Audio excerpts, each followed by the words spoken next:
como que funciona a vida, como que funciona a manifestação da nossa realidade. O que é a manifestação? Tá vendo isso daqui? Eu estou manifestado na frente de vocês.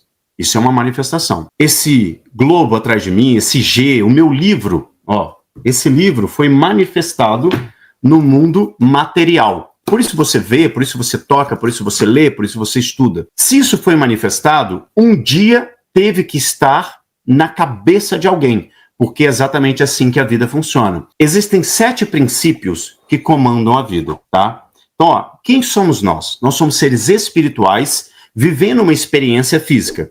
E cada um de nós tem o divino em nós. Nós somos expressões do divino, nós somos fragmentos do divino, uma gota do grande oceano. Deus seria o oceano e nós somos a gota, ou seja, parte do divino, expressando como Luiz Gamonal, como Diego Maroclo, como Josenita, como Idalina, como João, como Suzana e assim sucessivamente. Quando você começa a expressar a vida, existem 7 princípios nesse grande jogo da vida.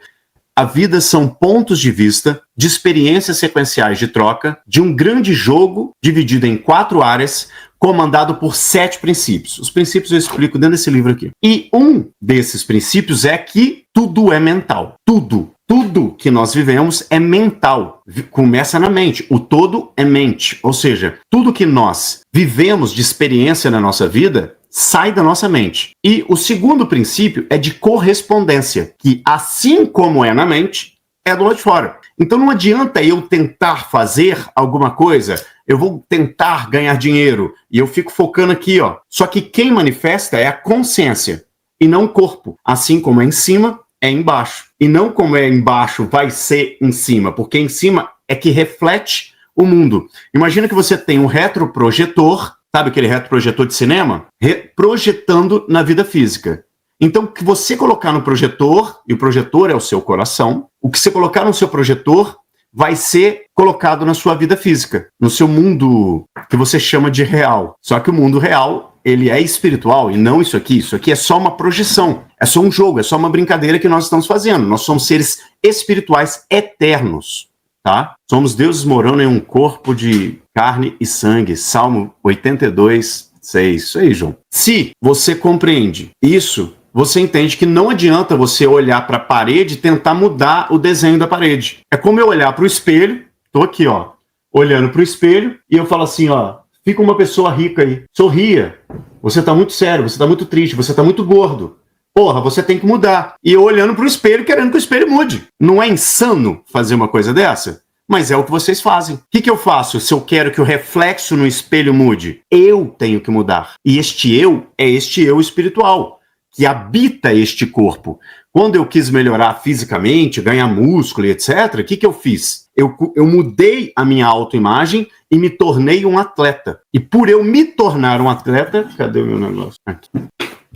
Por eu me tornar um atleta, eu sou. Por eu ser, eu faço. Por eu fazer, eu tenho. Tem 2 meses e 21 dias que eu voltei a fazer exercícios. Eu emagreci mais de 5 quilos e ganhei uns 4 quilos de massa magra. Isso é muita coisa. Para quem malha aí sabe disso. Isso acontece geralmente muito no início. Depois começa 1 quilinho por mês e olha lá. Mas se eu tento ter e eu só tento fazer, por mais que eu faça, eu não consigo. Eu acabo voltando para o padrão. Qual o padrão? A consciência de ser. Consciência de ser o quê? Gordo, doente, pobre, entende? Então, para eu ser, eu sou, por isso eu faço. Eu tenho que mudar a consciência de ser. E isso em qualquer área. Nós temos 4 áreas base, que são espiritualidade, saúde, relacionamento e área profissional. E nós somos seres que estamos vivendo essa experiência incrível, que é ter um corpo, e nós somos tão divinos que podemos gerar um outro ser humano à nossa imagem e semelhança, assim como Deus nos fez. Deus nos fez a imagem e semelhança dele, espiritual. E não isso aqui. Isso aqui, quem fez foi nossos pais. Nós somos imagem e semelhança dos nossos pais, o nosso corpo. Mas a nossa essência é a imagem e semelhança de Deus, que é espírito, amor, o todo criador. Nós, sendo imagem e semelhança dele, somos espírito, o todo, porque nós somos tudo, estamos em todos os lugares, nós somos onipresente, onisciente, onipotente. Nós, não o nosso corpo. Essa é difícil de compreender para quem é muito religioso, quem é muito fechado. Porque imagina que nós somos meros mortais pequenininhos, nós não somos isso aqui. Nosso corpo vai morrer e nós vamos continuar, pô. E isso tem que ser entendido, porque senão você fica tentando mudar sempre o reflexo no espelho, entendeu? Então vamos lá, do início. Nós somos seres espirituais que habitamos um corpo, comandamos esse corpo, ou deveríamos comandar esse corpo, e nós vivemos num mundo de experiências físicas, onde a gente veio para viver. Viver é experienciar, evoluir e contribuir. Isso é viver. A grande pergunta mais maravilhosa do mundo é: o que você quer viver? O que você quer experienciar? Como que você vai evoluir e como que você vai contribuir para a sociedade? Beleza? Entendemos isso daqui. Quando nós nascemos, nós ainda estamos aprendendo algumas coisas até os 5, 6, 7 anos. O nosso córtex pré-frontal, que é essa parte da frente do nosso cérebro, ela não está formada. E por ela não estar formada, nós não raciocinamos, nós não questionamos. Eu vou mostrar uma imagem aqui que eu acho que fica até fácil de entender. Ah, ficou ótimo. E aí, nós não raciocinamos. E aí rola um grande problema, porque na barriga da sua mãe, você já está sendo programado. A sua personalidade, o seu temperamento vai depender de vários aspectos, de onde você mora, do dia que você nasce, de como foi a fecundação, se a sua mãe queria, se seus pais queriam, se não queriam, se houve muito problema, se você falava muito se a sua mãe falava muito de problema financeiro, se reclamava muito, tudo isso você vai sentindo. E você já nasce com um tipo de paradigma. O que são paradigmas? São moldes. São um conjunto de certezas de algumas coisas, do qual você nem raciocina. É um conjunto de programações mentais que fazem com que você tenha comportamento sem pensar em 95% dos seus comportamentos habituais. Por 95% é quase tudo. 5% do seu dia você raciocina. Você questiona, você pensa. 5%. Só que 99% da população não pensa, apenas reflete. E aqui está o grande problema que nós vamos falar sobre a questão do medo, né? O medo é a imaginação de uma possibilidade negativa fantasiada pela mente subconsciente. Ela projeta uma possibilidade negativa.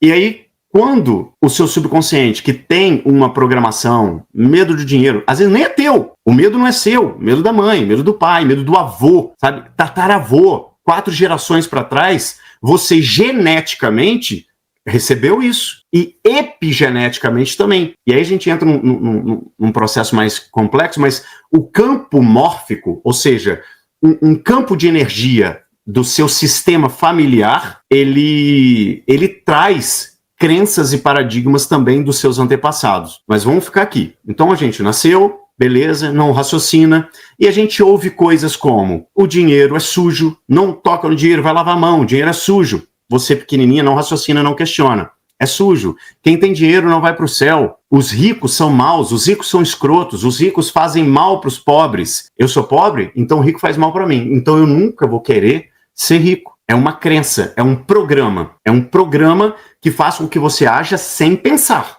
Você não pensa para fazer esse tipo de análise. É o seu subconsciente que faz isso. E dentro do subconsciente tem uma caixinha chamada mente reativa.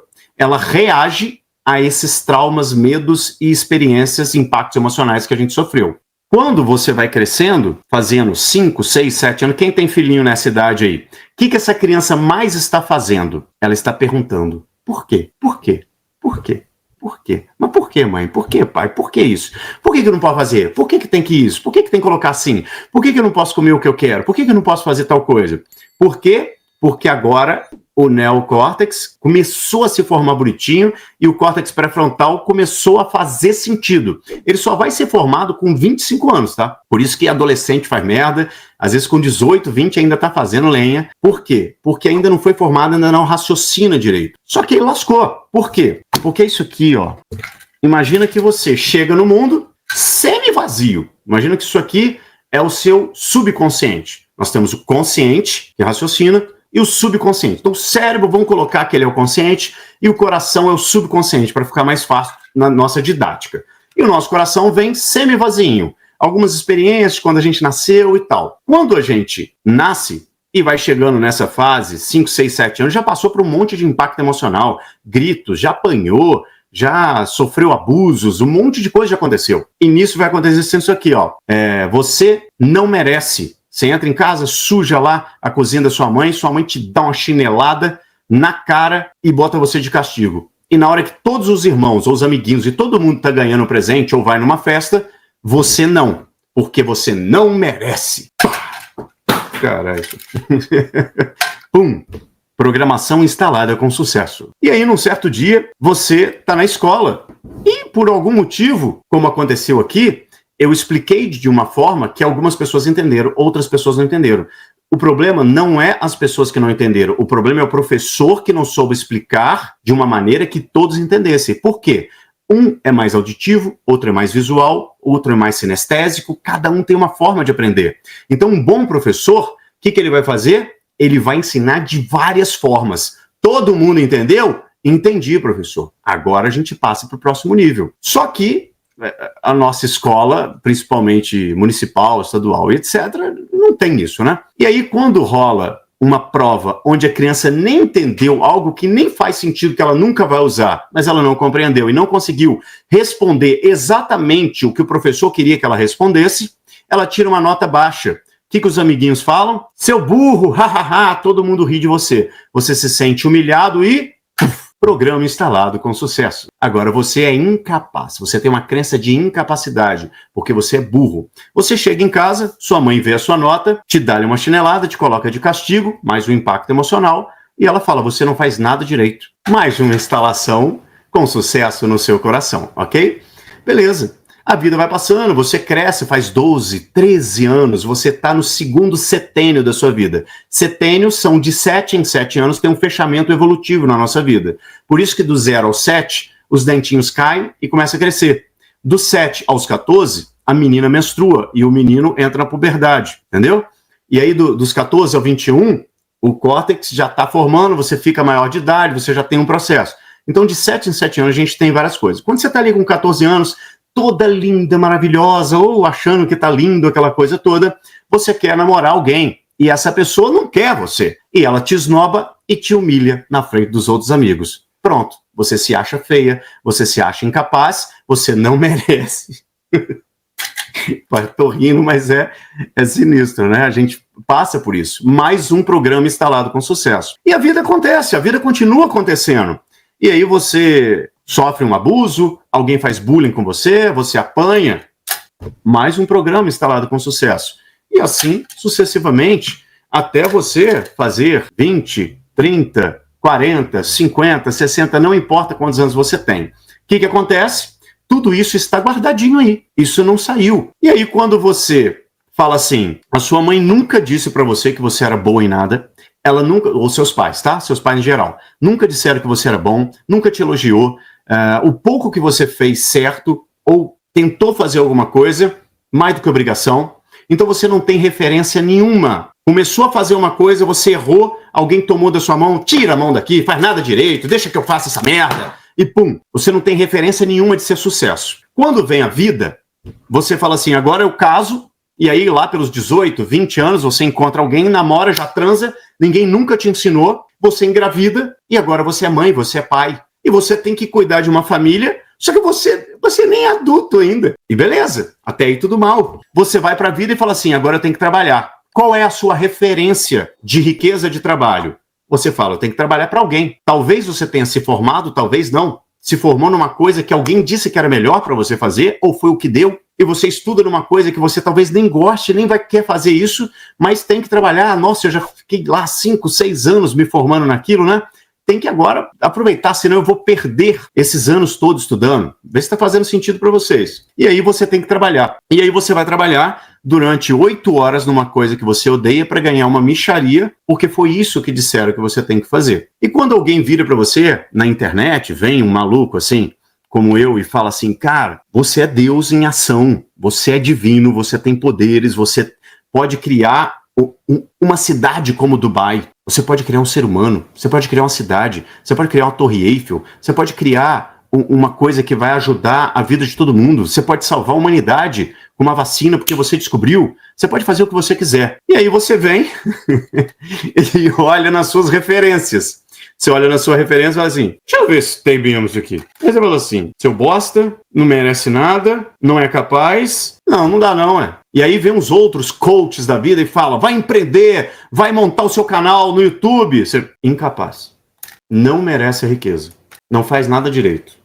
Quando você tenta fazer e você, mesmo com a programação, mesmo com medo, vai com medo mesmo. Não tem as pessoas que falam isso? Vai com medo mesmo? É uma idiotice. Por quê? Porque vai fazer merda. Você não tem estrutura. Quando você tenta fazer, isso sendo uma programação, é como um GPS. Você está fadado a viver o que está aqui dentro. E isso é uma lei. Assim como é dentro, é fora. Tá? É uma lei. Não quer dizer que é errado, nem ruim. É só porque ninguém nunca te ensinou que você tinha que reprogramar. Tirar essas merdas daqui e colocar outras coisas. Mas você não sabe fazer. Tá bom? Quando você vai fazer, o seu subconsciente faz o quê? Ele reflete uma possibilidade. Alguém fala com você, vai empreender, vai ser coach, vai ser palestrante, meu sonho é fazer tal coisa, meu sonho é fazer medicina. Automaticamente aqui, ó, tudo que tá aqui é refletido na sua tela mental. O quê? Uma possibilidade negativa fantasiada no futuro, ou seja, se eu fizer, vai acontecer tal coisa. Se eu fizer, eu vou ser humilhado igual aconteceu lá no colégio. É a mente reativa. Ela reage ali àquilo que você está tentando. Se eu fizer, vai dar errado. Eu vou passar vergonha, eu vou morrer. E aí você sente uma química hormonal no seu corpo. Por quê? Porque sua mente não sabe o que é futuro, nem o que é real. Então você sente uma química hormonal no seu corpo com adrenalina e cortisol. Você treme, você fica com medo, viu? O medo não existe, porque nem aconteceu, mas ele existe na tua cabeça. Você imaginou uma possibilidade negativa que você fala assim, não quero, não quero. E só que isso não é consciente. De repente você está fazendo o quê? Você está procrastinando. Você sabe que tem que fazer, mas não consegue fazer, está fazendo uma outra coisa, percebe que está fazendo uma coisa e fala, poxa, tinha que estar lá escrevendo um livro, lançando um negócio, abrindo um canal, não sei o quê, mas não consegue fazer. Fica puto porque está fazendo outra coisa e não consegue finalizar isso. Isso é o medo destruindo a sua vida em cima do quê? Dos seus paradigmas que foram colocados. Você já percebeu que parece estar sempre perto do sucesso, mas algo sempre te segura? Isso não é azar, é uma crença escondida te bloqueando. Eu criei um grupo gratuito onde todos os dias compartilho áudios e conteúdos para quebrar esses ciclos e liberar sua prosperidade. O link está na bio. Entra lá agora.